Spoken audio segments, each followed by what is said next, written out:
ಶುಭೋದಯ. ಇವತ್ತು hair oil ಮಾಡುವ ಅಂತ ನನ್ನ ತಂಗಿಯ ಹತ್ತಿರ ಹೇಗೆ ಮಾಡೋದು ಅಂತ ಕೇಳಿದೆ. ಅವಳ ಮಗಳಿಗೆ ಇದೇ ಎಣ್ಣೆಯನ್ನು ಉಪಯೋಗಿಸೋದು.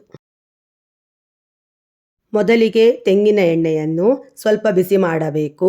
ಅದಕ್ಕೆ ಸ್ವಲ್ಪ ನೆಲ್ಲಿಕಾಯಿ ಹುಡಿ, ಕಹಿಬೇವಿನ ಎಲೆ, ಗರಿಕೆ, ಮೆಂತೆ, ನೆಲನೆಲ್ಲಿ ಗಿಡ, ದಾಸವಾಳದ ಎಲೆ ಮತ್ತು ಹೂವು, ಕರಿಬೇವು, ಶಂಖಪುಷ್ಪ ಎಲ್ಲ ಬಿಸಿ ಎಣ್ಣೆಗೆ ಹಾಕಿ ಸರಿಯಾಗಿ ಕಪ್ಪಾಗೋ ತನಕ ಕುದಿಸಬೇಕು. ಅದನ್ನು ತಣಿಯಲು ಬಿಡಬೇಕು. ನಂತರ ಸೋಸಿದ ಎಣ್ಣೆಯನ್ನು ಒಂದು ಗಾಜಿನ ಬಾಟಲಿ ಹಾಕಿ ತುಂಬ ದಿನಗಳವರೆಗೆ ಉಪಯೋಗಿಸಬಹುದು. ವಾರದಲ್ಲಿ 2 ಸಲ ಆದರೂ ಇದನ್ನು ಉಪಯೋಗಿಸಬೇಕು. ಇದರಿಂದ ಕೂದಲು ಗಟ್ಟಿಯಾಗಿ ದಟ್ಟವಾಗಿಯೂ ಬೆಳೆಯುತ್ತದೆ.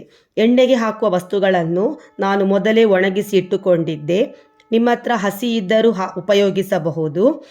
ಈ ವಿಡಿಯೋ ಇಷ್ಟ ಆದಲ್ಲಿ ನನ್ನ ಚಾನಲನ್ನು ಸಬ್ಸ್ಕ್ರೈಬ್ ಮಾಡಿ ಮತ್ತು ವಿಡಿಯೋಗೊಂದು ಲೈಕ್ ಕೊಡಿ. ಧನ್ಯವಾದಗಳು.